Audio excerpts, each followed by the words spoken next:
बड़ी खबर इस समय आ रही है। शाही मस्जिद के सदर जफर अली को अब पुलिस ने हिरासत में ले लिया है।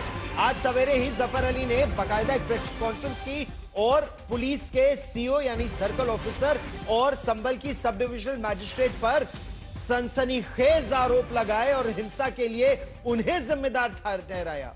उन्होंने कहा कि जफर अली यानी मैंने लोगों से शांति की अपील की, लेकिन पुलिस पर आरोप लगाया कि पुलिस ने देसी कट्टों का इस्तेमाल किया। क्या इन आरोपों में तथ्य है? जफर अली को अब उत्तर प्रदेश पुलिस ने हिरासत में ले लिया है और पूछताछ जारी है। जफर अली ने प्रशासन पर हिंसा का आरोप लगाया। अब हम आपको दिखाते हैं कि संभल के डिस्ट्रिक्ट मैजिस्ट्रेट का, जिलाधीश का क्या कहना है। जो जिलाधीश है वो खुलकर कह रहे हैं कि जो हथियार बरामद हुए हैं, जो लोग हिरासत में लिए गए हैं, उन दोनों तथ्यों से साफ होता है कि हिंसा तैयारी के साथ की गई थी और हिंसा की तैयारी बहुत पहले से की गई थी। सुनिए। 19 नवंबर को सब शांतिपूर्ण तरीके संपन्न हुआ। उसके बाद जुम्मे के नमाज के दिन भी हमारी पुलिस व्यवस्था थी, इतने ही शांति से संपन्न हुआ। और मैं कहूंगा कि कल भी 10 बजे तक पूर्ण शांति थी। हल्की पत्थरबाजी थी, हल्का बल प्रयोग था, सब कुछ हो चुका था। लेकिन जैसे ही ये अनाउंसमेंट हुआ कि सर्वे कंप्लीट हो चुका है, बहुत अच्छे से सर्वे हो चुका है, उसके बाद अचानक से पत्थर शुरू हो गए थे और घरों से भी कुछ वेपन रिकवर हुए हैं और वो सारा रिपोर्ट के अंदर है, वो आपको मिल जाएगा तो पता लगेगा। सर एक सवाल बाहरी लोग भी कुछ इस तरह के क्लू मिलेंगे कि बाहर से बड़ी संख्या में लोग आए थे? बहुत बाहर से तो मैं नहीं कहूंगा, लेकिन 10-15 किलोमीटर के एरिया से लोगों को बुलाया गया है। किस तरीके के वेपन रिकवर हुए, क्या देसी? एक तो आपको दिखाया था, ये चाकू तो मैंने भी पहली बार देखा, जो दोनों तरफ से चलता है, जो भीड़ में चलाने के लिए ही होता है।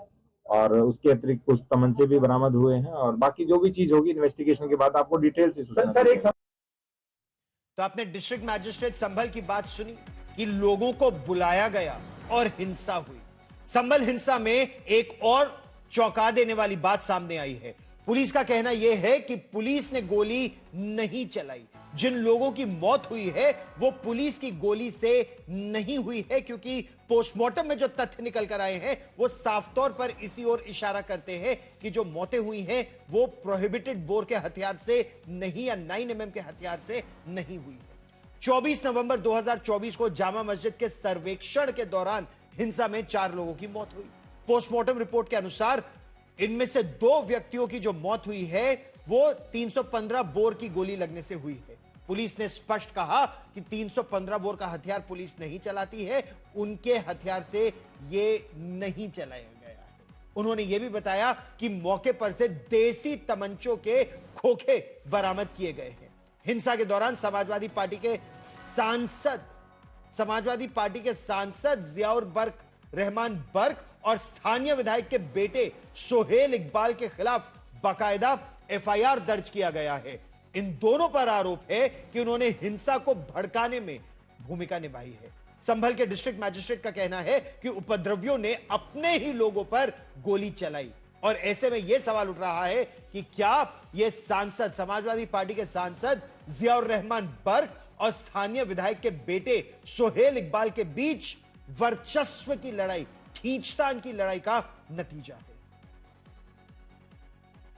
हमें जो अभी प्रतीति हुई है प्राइमा फेसी, वो ये लग रहा है कि रातों रात इसका हो सकता है प्लानिंग किया गया हो और बाकी डिटेल जब इन्वेस्टिगेशन होगा उसके बाद पता चलेगा। क्योंकि जब आपस में इतनी पत्थरबाजी की, इन्होंने अपने ही लोगों के ऊपर पत्थरबाजी की, गोली चलाई और हथियार का जो प्रयोग कर रहे थे, इस बात का प्रतीक था कि मे भी आपस में भी इनके अंदर कुछ ना कुछ रहा हो।